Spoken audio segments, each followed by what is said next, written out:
bienvenue dans cette vidéo. Aujourd'hui, je vais vous dire combien de mots je pense qu'il faut apprendre en anglais et je vais vous donner aussi le nombre de mots qu'il faut que vous appreniez pour atteindre chaque niveau CE, CRL. Si vous ne savez pas encore à l'heure actuelle quel est votre niveau en anglais, si vous êtes A1 débutant, A2 faux débutant, B1 pré-intermédiaire, B2 upper intermediate, etc. Je vous conseille de regarder cette vidéo que j'ai fait pour vous aider à savoir quel est votre niveau actuel. On va voir aussi mes préconisations par rapport au nombre de mots à apprendre chaque jour, parce que si vous apprenez trop peu, on va dire par exemple un mot par jour, ça va prendre énormément de temps.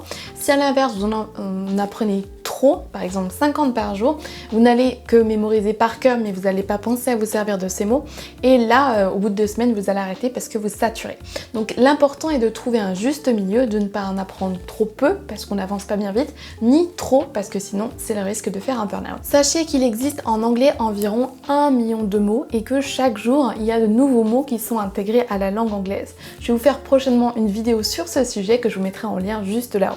Ce million de mots, vous n'avez pas besoin de tous les connaître. Sachez que les dictionnaires les plus connus en recensent environ 500 000, donc déjà on a redescendu par rapport aux millions de mots qui existent. Et sachez qu'un anglophone, quelqu'un dont l'anglais est la langue maternelle, en connaîtra entre 25 000 et 30 000. Donc on a déjà réduit encore un petit peu.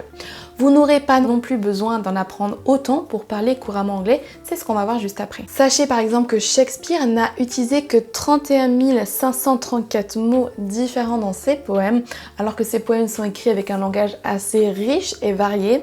Donc vous n'aurez pas besoin d'apprendre les 500 000 mots contenus dans un dictionnaire comme The Oxford Dictionary pour pouvoir parler couramment en anglais. Une personne parlant anglais avec une relative aisance, niveau B1 jusqu'à C1, connaîtrait entre 2500 à 9000 mots. Vous voyez que c'est moins qu'un anglophone, c'est normal, c'est pas leur ou notre langue maternelle, mais votre objectif devrait être d'arriver dans cette fourchette 2500 à 9000 mots, où là vous avez une relative aisance à l'oral et avec ce bagage de mots que vous avez, vous pouvez parler anglais couramment et vous exprimer sur globalement tous les sujets que vous voulez. Il y a clairement une distinction entre votre vocabulaire actif que vous utilisez tous les jours, que ce soit dans votre langue maternelle ou dans une langue étrangère, et le vocabulaire que vous êtes à même de reconnaître mais que vous ne pensez pas forcément à utiliser ou que vous n'avez pas forcément l'occasion d'utiliser si c'est votre langue maternelle parce que ce sont des termes assez avancés, soutenus qui font référence à des situations très particulières. Si vous voulez en savoir plus sur la distinction de vocabulaire passif et actif, je vous conseille de regarder cette vidéo sur comment apprendre l'anglais rapidement grâce à une technique toute simple. Dans notre langue maternelle, on va connaître énormément de mots qu'on va pas forcément utiliser. Je vous ai trouvé des petits exemples de mots que je connais par exemple mais que j'utilise pas dans la vie de tous les jours parce que c'est des mots assez avancés qu'il faut réussir à placer.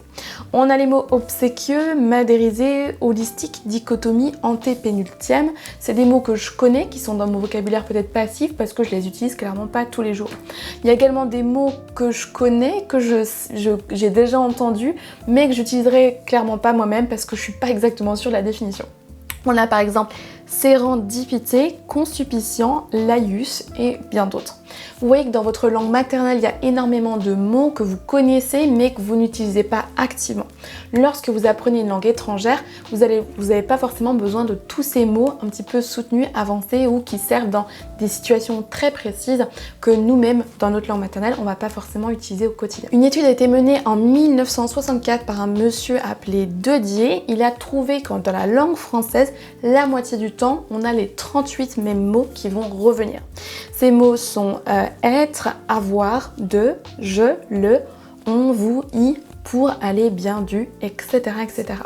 Donc les mots qui sont représentés dans une langue, français, anglais ou autre, ne sont pas tous utilisés avec la même fréquence. Si vous voulez apprendre rapidement l'anglais et pouvoir vite vous débrouiller à l'oral, concentrez-vous sur ces mots qui sont utilisés tous les jours. En anglais et dans d'autres langues étrangères, c'est pareil, il y a un petit pourcentage de mots qui est utilisé très régulièrement, les mots les plus basiques qui reviennent tout le temps. Avec 600 mots en anglais, vous pourrez comprendre 85% de l'anglais parlé dans la vie de tous les jours.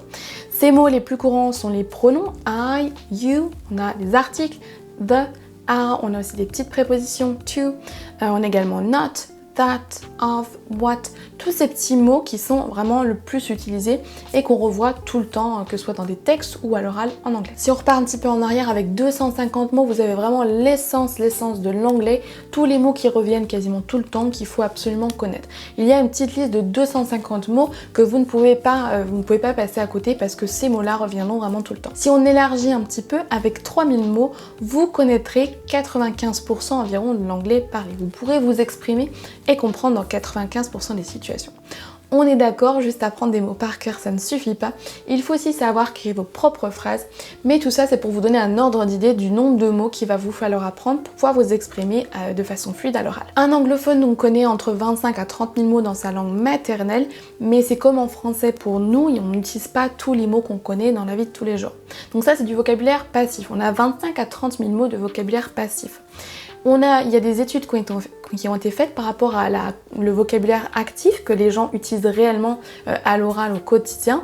Et les chiffres donnent entre 5 000 mots pour quelqu'un qui n'aurait pas fait énormément d'études, jusqu'à 10 000 mots pour quelqu'un qui aurait fait plusieurs années d'études de vocabulaire actif. Donc même un anglophone, un anglais, un américain, un australien, quelqu'un dont l'anglais est la langue maternelle n'utilisera pas ces 30 000 mots qu'il connaît.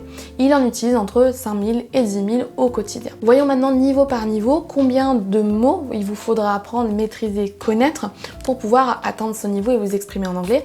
Et on verra aussi le pourcentage, le nombre de mots que vous allez pouvoir, la quantité en fait d'anglais que vous allez pouvoir comprendre et exprimer vous-même. Pour un niveau A1, donc ça correspond à débutant complet.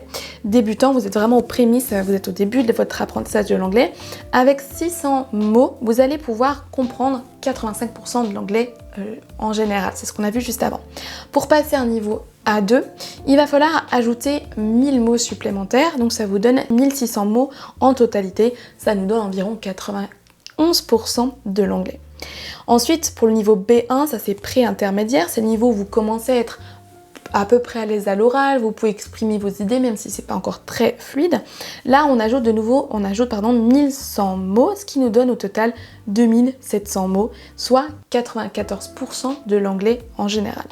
Pour passer au niveau B2, Upper Intermediate, là on ajoute 1000 mots supplémentaires, ça nous donne 3700 mots, soit 95% de l'anglais en général.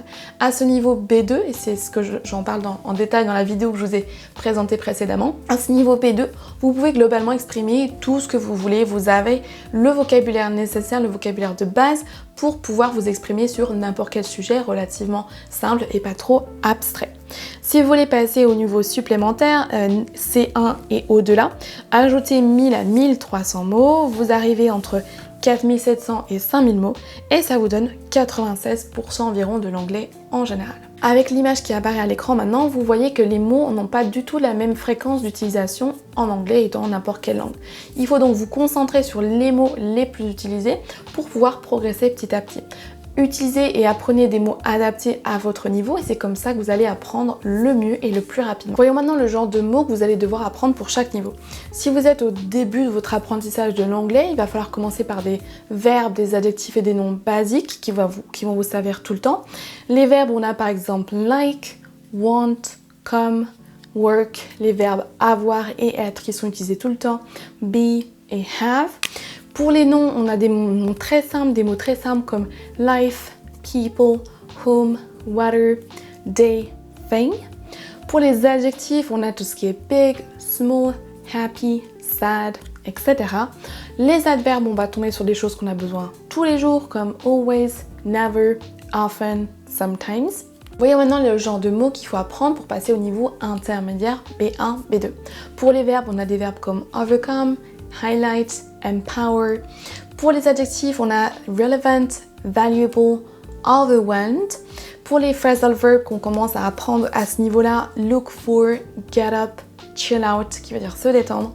Les adverbes, on a randomly, ultimately, surprisingly et autres. Si vous voulez savoir où est-ce que vous en trouvez vous à l'heure actuelle en termes de nombre de mots que vous connaissez et que vous maîtrisez pour savoir quel type de mots vous devez apprendre vous-même, je vous conseille d'aller sur le site testyourvocab.com où vous allez pouvoir faire un test rapide de 5 minutes en cochant les mots que vous connaissez pour savoir l'étendue de votre vocabulaire. Sur la page de score, de résultats, vous allez voir un récapitulatif de ce que je vous ai expliqué par rapport au nombre de mots connus par un anglophone, le nombre de mots que connaît un apprenant de l'anglais. Ça vous donnera un ordre d'idée de votre niveau. Donc si vous êtes en dessous de ces 2500 à 10 000 mots, vous êtes plutôt à un niveau débutant. Et si vous êtes plutôt dans la tranche 2500 à 5000, là vous êtes d'un niveau intermédiaire. Et quand vous êtes au-delà, 5000 jusqu'à 10 ou plus, 10 000 ou plus, là vous êtes plutôt à un niveau avancé. Si vous êtes encore au niveau débutant, vous êtes en dessous de 1000 mots, je vous conseille de regarder cette vidéo sur c'est quoi les bases en anglais, qu'est-ce qu'il faut réviser pour pouvoir repartir sur des bonnes bases et pouvoir atteindre le niveau intermédiaire. Pour le nombre de mots à apprendre chaque jour, je vous conseille de vous limiter à 5, 10 grand maximum. Si vous apprenez 5 mots par jour et que vous les apprenez bien, au bout d'un an, vous avez appris 1825 mots. Je préfère que vous vous limitiez à peu mais bien et que vous puissiez tenir sur le long terme plutôt que vous apprendre 20 mots par cœur et que vous ne sachiez même pas faire de phrases avec. Au début de votre apprentissage, vous allez apprendre des choses très concrètes comme on dit aujourd'hui, today, comme on dit hier, yesterday, demain, tomorrow. Des choses concrètes que vous allez pouvoir facilement traduire de l'anglais au français. Lorsque vous allez avancer et que vous allez passer au niveau intermédiaire, vous allez commencer à apprendre des phrasal verbs qui n'ont pas forcément d'équivalent direct en français ou qui ont plusieurs significations. Là, ça va peut-être prendre un peu plus de temps pour maîtriser du nouveau vocabulaire. Le mot par exemple empower qui veut dire donner le pouvoir à quelqu'un, donner la force, motiver quelqu'un, enfin il y a vraiment valoriser, il y a plusieurs significations en français. Ce mot anglais ou ce verbe anglais a plusieurs sens en français et on ne le traduira pas exactement de la même façon suivant le contexte. Il va peut-être vous demander plus de temps à comprendre, à maîtriser et à utiliser vous-même. Donc lorsque vous êtes au niveau intermédiaire, c'est parfois plus difficile, pas d'apprendre du vocabulaire, mais surtout de le mettre en pratique, de l'utiliser vous-même. Au niveau intermédiaire B2, Upper Intermediate, vous pouvez globalement exprimer tout ce que vous voulez dire. Lorsque vous apprenez de nouvelles expressions, il va falloir penser à remplacer, à faire correspondre cette nouvelle expression que vous voulez apprendre et maîtriser et utiliser avec ce que vous disiez jusqu'à l'heure actuelle. L'expression par exemple make up my mind, qui veut dire décider, prendre une décision, faire un choix. Si vous ne l'associez pas avec choose, decide, make a choice, vous allez certainement la connaître, mais vous n'allez pas penser à vous en servir vous-même. C'est pour ça qu'à un niveau intermédiaire, on a à un moment où on arrive sur une sorte de plateau, ce qu'on dit en anglais un plateau, où on a l'impression de ne plus progresser, où on stagne avec les mêmes expressions. Vous comprenez bien globalement ce qu'on vous dit, les films, les séries, mais vous-même, vous avez l'impression de stagner avec les mêmes expressions basiques. Si c'est votre cas à l'heure actuelle, que vous avez l'impression de stagner à ce niveau intermédiaire, je vous conseille de regarder cette vidéo sur comment passer d'un niveau B1, B2 à un niveau C1, C2. Si cette vidéo vous a plu, pensez à me donner un like, pensez à vous abonner à ma chaîne YouTube pour ne manquer aucune de mes prochaines vidéos. Pensez également à vous abonner en cliquant sur la petite cloche pour recevoir des notifications.